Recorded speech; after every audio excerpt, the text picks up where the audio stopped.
Welcome to the Photography Opinion Podcast. We discuss all things photo, video, and camera related. I'm Ben Lucas. And I'm Stuart Marlantis. And this is Photo Op.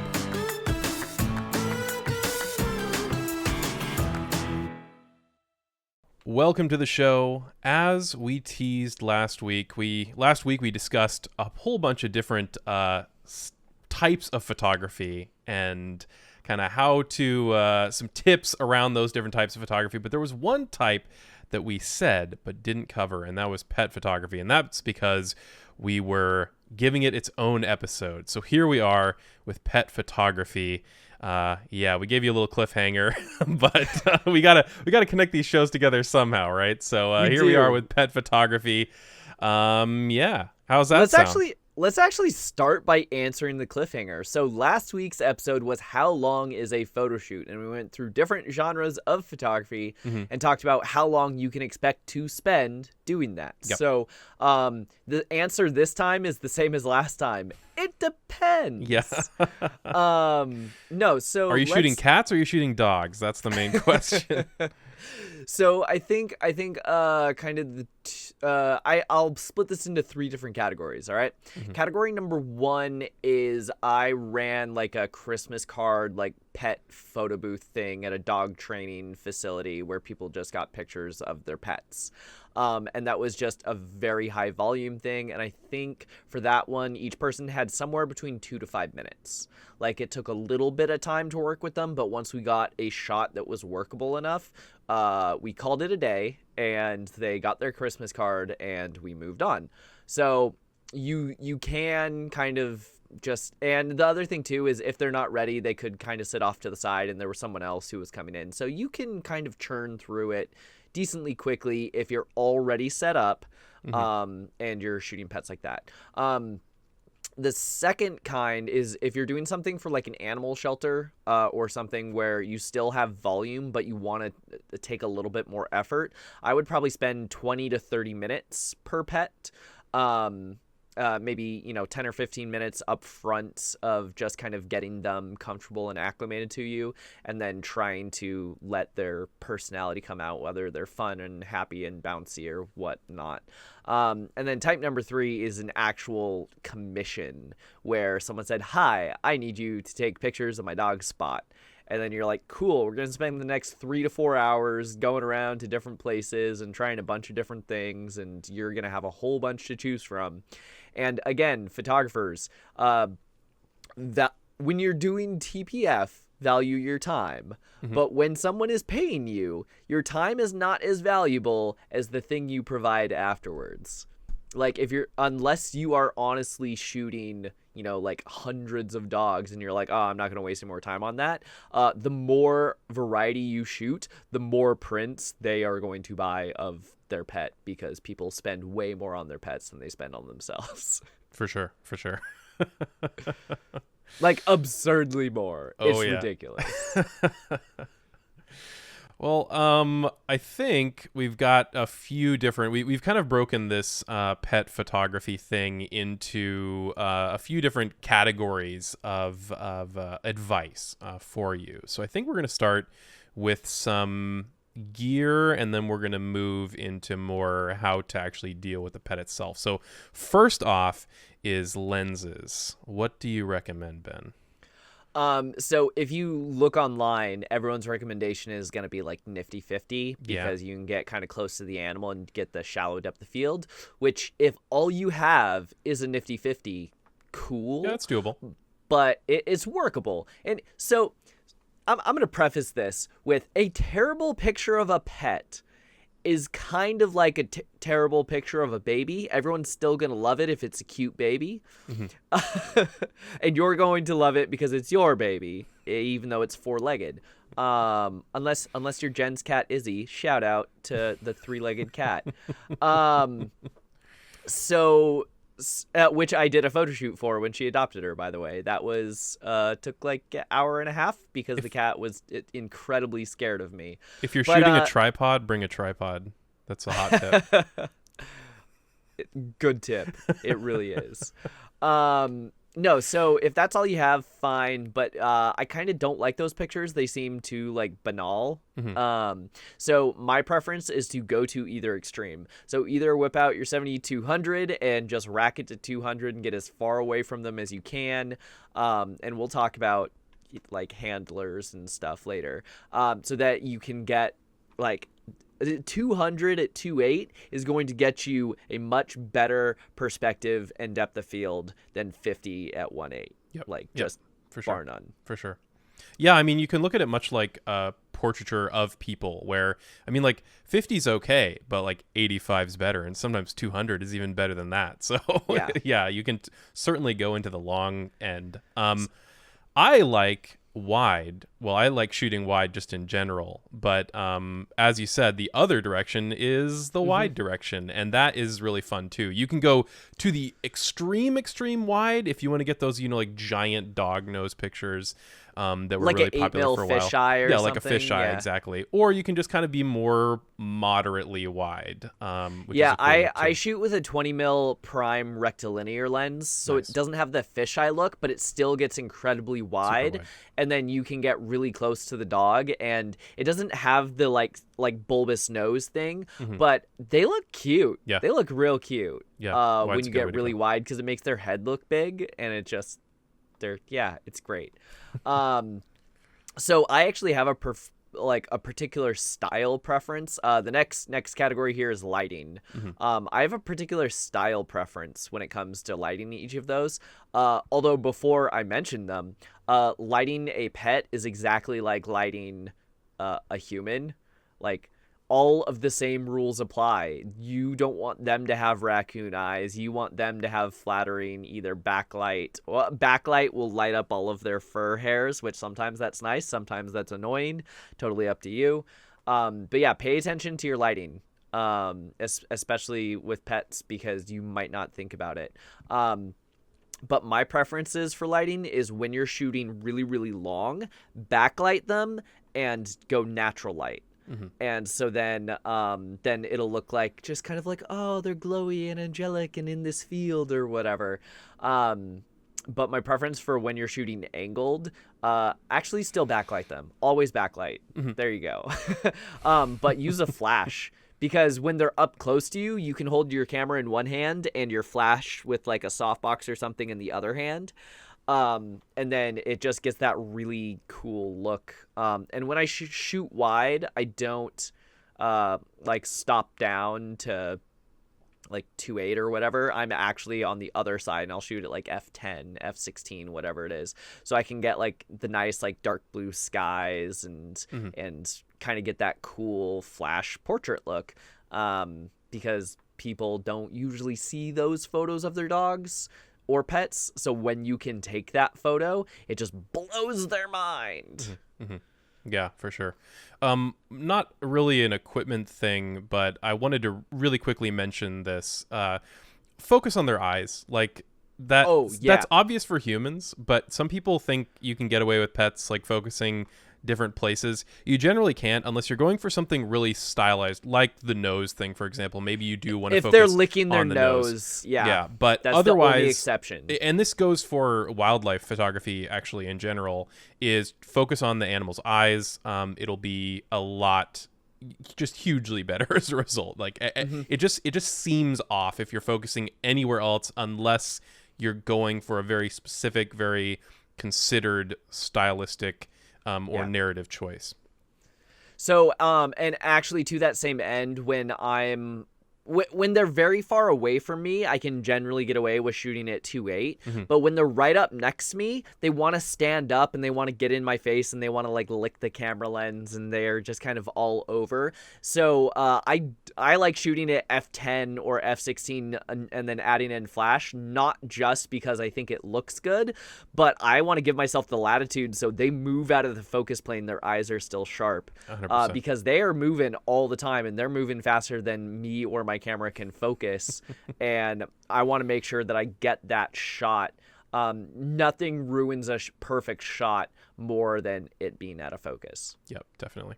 And increasingly, this is becoming something that's easier and easier to do. A lot of newer cameras are starting to include not just eye tracking and eye focus for humans, but actually eye tracking and focus for animals. And it's getting really, really good. So this might increasingly become easier than it used to be. But that being said, stopping down some and really making sure that those eyes are bang on in focus is very important.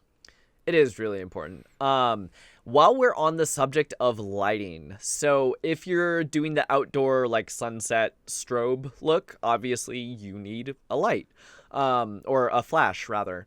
But otherwise, I tend to prefer constant lights because it doesn't spook the animal and you can motor drive. Yep. Yeah, this is great for cats. Dogs you can handle a little bit more. I have a cat, by the way, so I'm not a cat hater, but dogs I have are a little bit easier to deal with, and cats, you're really just kind of, it's the shotgun approach with cats. You're just shooting the cat continuously, and maybe a couple shots land. Like every time I shoot cats, how it works is owner picks up the cat. Mm-hmm. I get ready and I tell them, here's your mark. Set down the cat in 3, 2, 1, and then I just start motor driving, and then the cat instantly, as soon as its feet hits the ground, takes off out of frame, and I just hope I got something before it left. Or lays down. No. Not in your that'd be experience? great. That would be great. I never get that. It's always just get me out of here. Mm-hmm. Cats don't like me, I guess. And they really don't want to look at the camera either. That's a tough one. Like, even if they are kind of behaving, they want to look anywhere but the camera. So it's often, if you're trying to get that kind of eye contact, it's often very difficult. But yeah. So let's actually talk challenge. about getting that eye contact. So attention grabbers. And this can range. For cats, it might be a laser pointer. For dogs, it might be squeak toys. It could be, anything that's shiny or fluffy or jingles. And sometimes for dogs, it's just words that they specifically react to. So if you live in California and you say you want to go to the beach and your dog's ears perk up and you're like, heck yes, I do, then maybe the photographer saying the word beach will get your dog to zero in on them. So as a pet owner, if you know the things that your dog reacts to and will perk up at, then you can use those during the shoot. So you have to have a very wide variety of attention grabbers because they all only work once, maybe twice. But if you use the same one too often, there's a thing in behavioral psychology, what was it?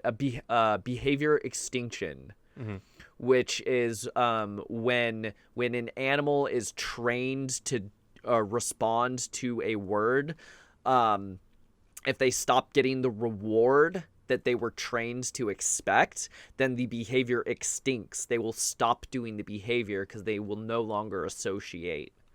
They figure it out to scam.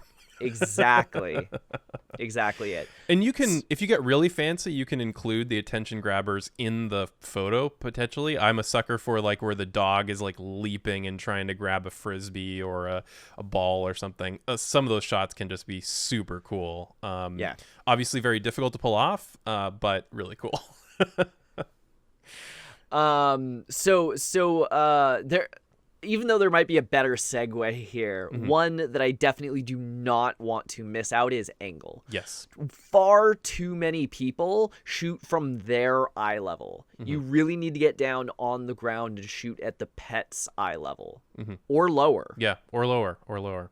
Yeah, this is, again, a really common one that you see with people that aren't very experienced with pet photography is just get on the ground, get on the animal's level.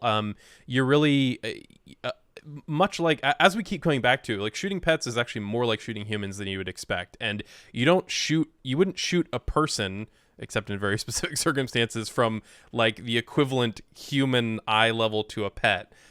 So why would you shoot a pet that way? You should be on their eye level. I see like high school seniors and stuff do that, because it looks like a selfie or it's kitschy or whatever. But no, you're exactly right. you don't do that. And so the other thing I see people do is like they might kneel, but then they're trying to shoot like their pet chihuahua and they're still 4 feet higher than Yeah, so like literally lay on the ground, like on the ground.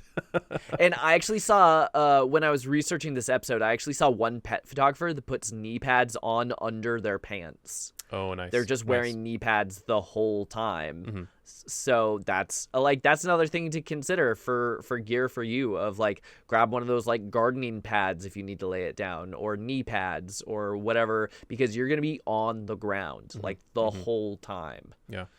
Yeah, if you're shooting livestock or horses or something, you can maybe get away with standing up. Otherwise, eye level, get on the ground. No, so when you're shooting wide angle, you definitely need to get on the ground or lower, because you want to shoot up at them to get that big sky. But even when you're shooting 7200, you need to get down on the ground to be able to actually get that look.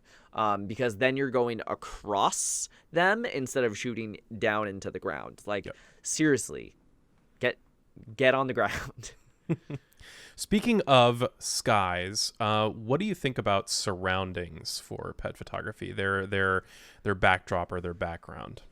Yeah, so like whenever I do a photo booth or like a set or whatever, you can actually shoot pets on a set. And the thing is, when people are used to shooting their pets in their home, then sometimes they just want a good, clean, on white, on blue, on pink, whatever, photo of their pet. Yeah. Or like for a Christmas card, we had like a fireplace set. Like there was, there's a time and a place for having an actual studio set.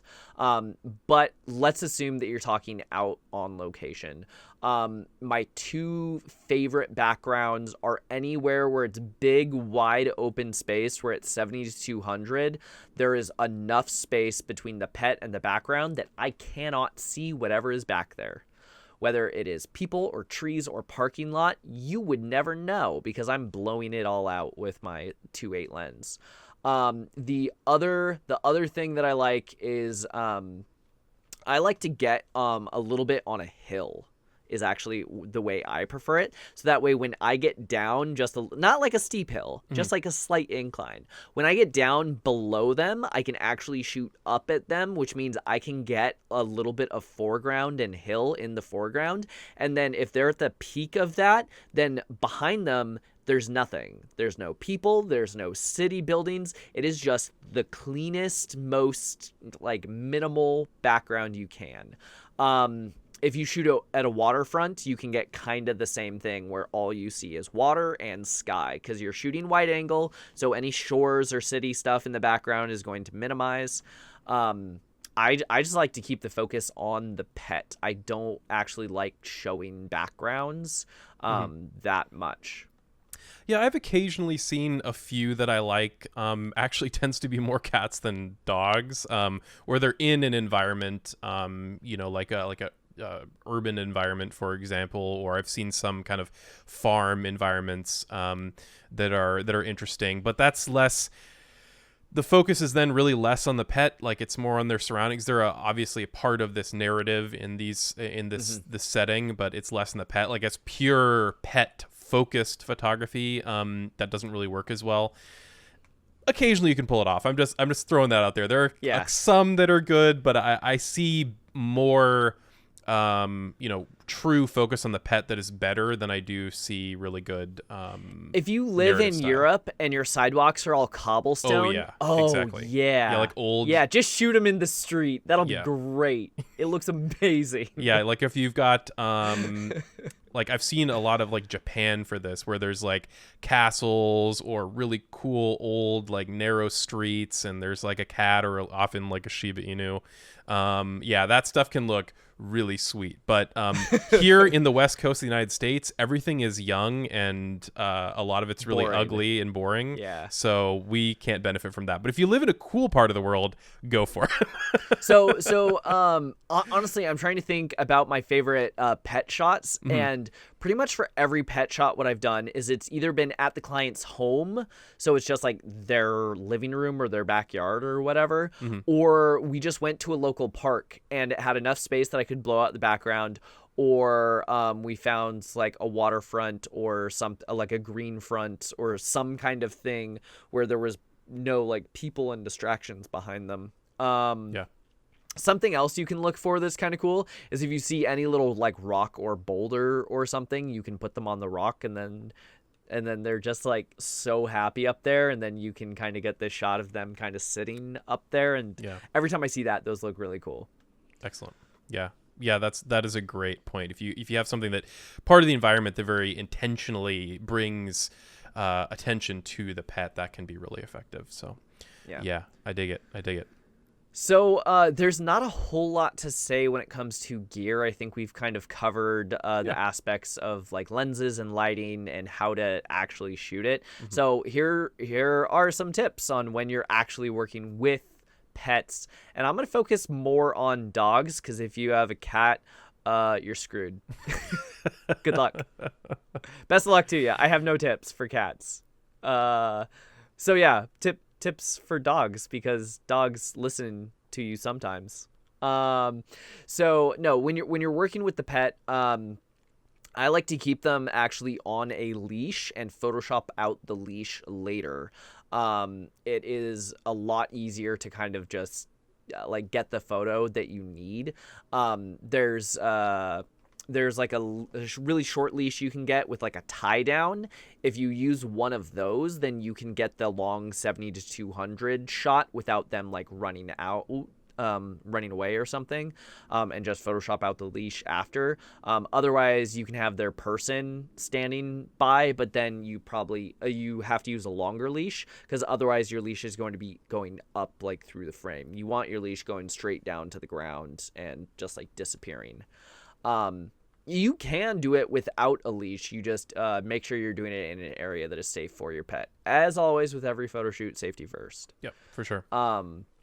So yeah, when you're working with handlers, one of the things that is annoying that the people will want to do is kind of stand off to the side, and their pet will be looking at them. So you're trying to get a photo, and the pet's looking over like this, and you're like, hey, look at me. So if the person is doing that, have them stand directly behind you and like crouch so their face is like uncomfortably close to your face, so that your pet's actually looking into the camera. Yeah. One thing also to keep in mind is your own behavior when working with a pet. So one aspect of this is likely this pet hasn't met you before, and they're going to be uncomfortable, and they're not going to know who you are.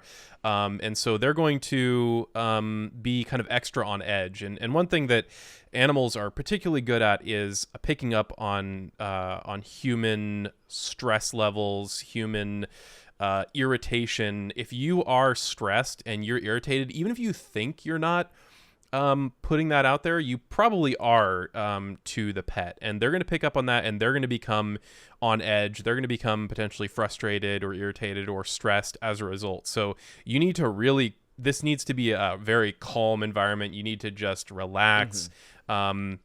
I would say this sounds silly, but like believe that you can get the shot, and you'll relax a little bit more. Like, don't be worried about getting the shot. Like, you need to just be confident that you can do this, that you can pull off this shoot, that you can work effectively with the pet. If they feel confidence from you, then they are going to be easier to deal with and are going to behave more in the way that you want.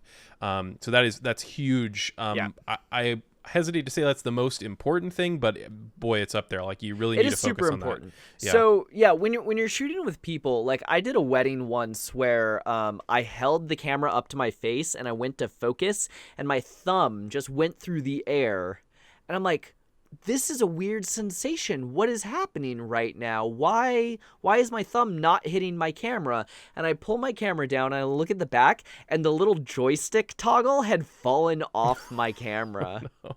So my thumb went straight to it, and there was nothing there for it to connect to. So it was just kind of flinging through the air. And I look down and I look back up at my client, and I realize I can't change the autofocus. It just kind of is what it is. And in my brain, I'm going, but outwardly I just said, don't worry about it, this is why I have backups, and I just like grabbed like a backup piece of gear and just, quickly dialed in my settings and we're like, okay, no, we're fine. Yeah. But then the back of my head's like, what the hell just happened to your camera? So they didn't know what happened. I just said, oh, sorry, 1 sec. This is why I have a backup. Put it in my bag. It stayed there for the rest of the wedding. It wasn't until I got home that I started freaking out. But even that, a pet would pick up on, even if humans don't. Because I was freaking out. I was just doing my best not to let them know. So it really is they will see into your inner soul. Yeah. They will know. And especially if you haven't met them before, work with the owner, figure out what they are and aren't okay with. I mean, the pet and the owner, I suppose. A lot of the kind of basic things apply. Let dogs smell you. Don't make really sudden, jerky movements. Don't tower over them or put your hands really close, from above toward them.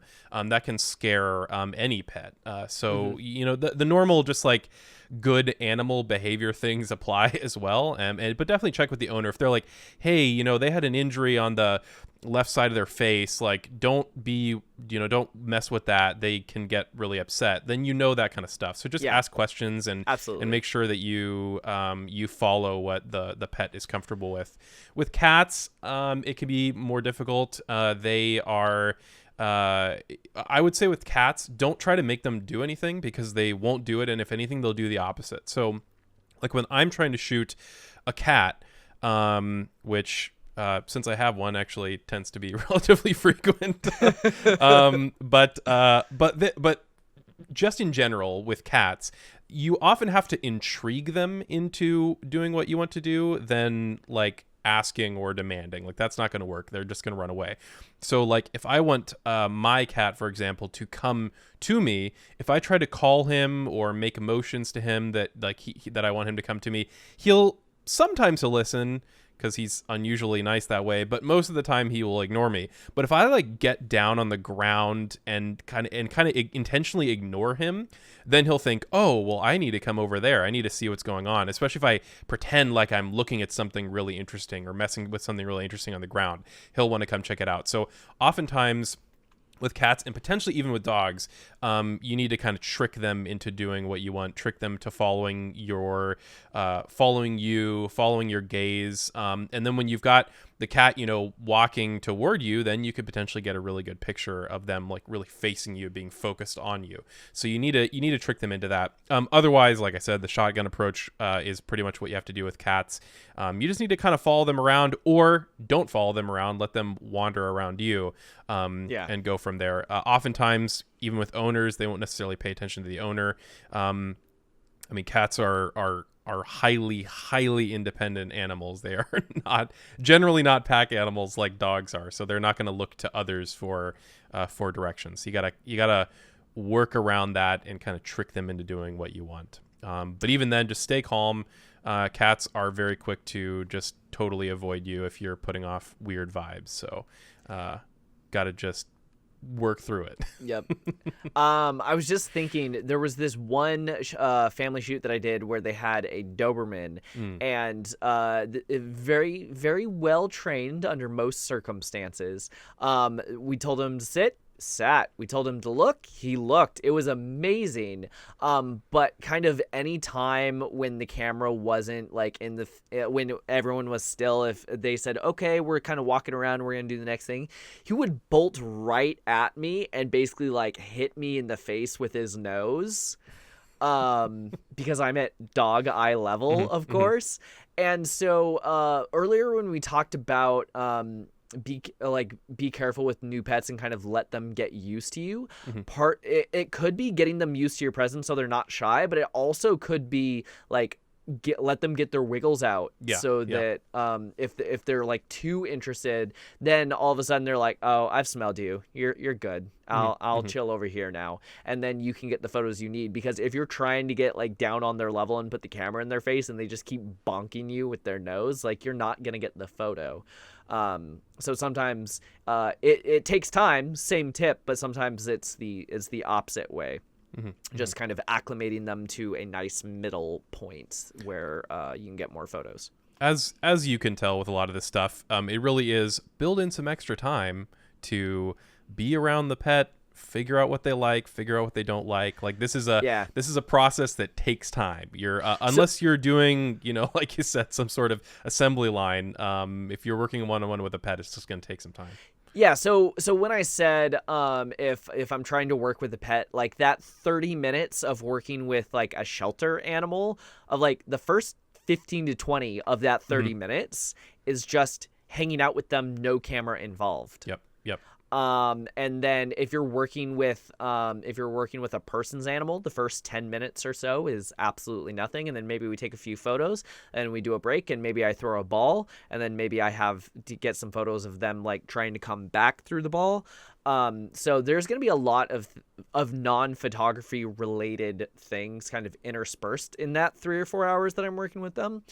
But if it's kind of like, imagine you had a toddler and you wanted your toddler to do something sustained for an hour. Like, no. They're going to do it for like 4 minutes, and then they're going to want to do something else. It's like you need to build in those breaks to your shoot schedule. Yeah, so for sure. And always have treats.